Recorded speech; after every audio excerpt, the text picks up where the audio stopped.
Real Madrid, Girona, la composition attendue pour un match explosif.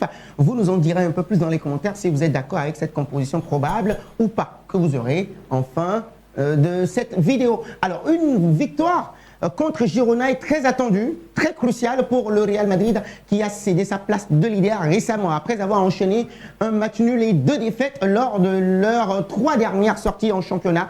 Los Blancos ou les Merengues se retrouvent maintenant à égalité de points avec le FC Barcelone. Cependant, les Catalans, de l'autre côté, occupent la première place grâce à leur meilleure différence de but particulière, comme on le dit souvent, suite à la victoire écrasante au Santiago Bernabéu, 4-0.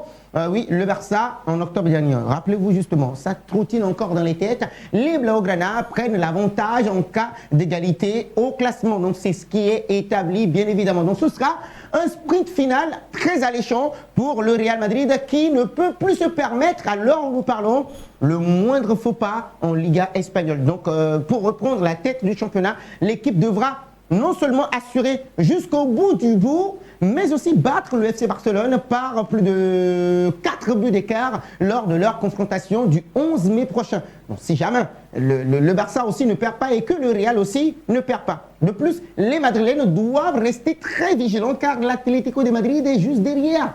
Et bien oui, ils ne sont qu'à 1 point derrière eux. La fin de saison s'annonce palpitante avec une lutte acharnée pour le titre de champion d'Espagne. Le retour de Lucas Vázquez, on en parle. Beaucoup ne seront pas d'accord, mais nous en parlons. Après sa blessure, suite à la rencontre, ou bien après la rencontre, ou bien au cours de la rencontre face à l'Atlético de Madrid, Lucas Vázquez semble signer son retour dans le 11 de départ, le 11 titulaire, selon les informations rapportées par AS et Marca dans leurs éditions du jour. L'arrière droit retrouverait donc sa place et laisserait Federico Valverde au repos cette saison.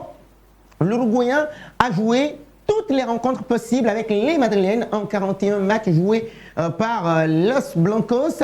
El Pajarito a disputé 3477 minutes sur les 3720 possibles et a été titularisé 40 fois. La seule fois où l'Italien avait décidé de ménager le numéro 8 des Merengues remonte au 16 janvier dernier face au Celta Vigo en Copa del Rey. La charnière, on en parle, Rudiger, Raúl Asensio.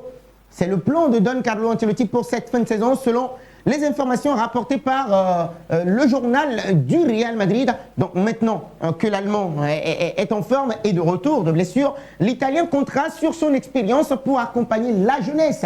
L'expérience et la jeunesse, bien évidemment, Raúl Asensio confirme match après match au Real Madrid.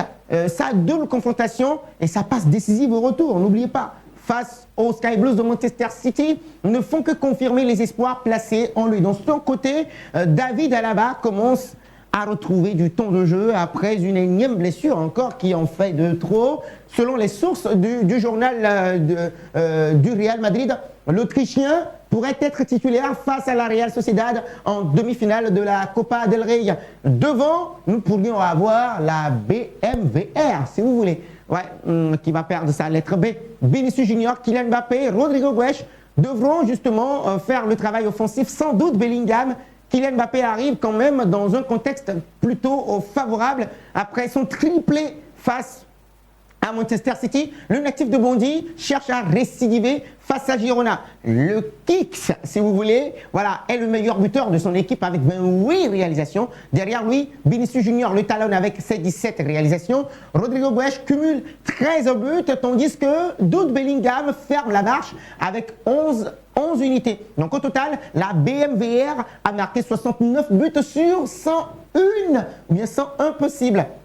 On en vient maintenant à la composition probable face à Girona. Voilà, enfin, selon les indiscrétions du journal du Real Madrid, Carlo Ancelotti fera quelques changements dans son 11 de départ. Donc, suite à la suspension de Jude Bellingham, Luka Modric devrait retrouver sa place au milieu de terrain. Donc Aurélien Tchouaméni sera placé dans un rôle de numéro 6 car il a convaincu l'entraîneur transalpin récemment face à Manchester City sur les dernières rencontres. Dani Ceballos ne bougera absolument pas. De son côté, Fran Garcia prendra la place de Ferland Mendy. Et puis, l'autre latéral hispanique est préféré en Liga par l'Italien Don Carlo Ancelotti, le 11 titulaire du Real Madrid. On le récapitule comme ça en un système de 4-3-3.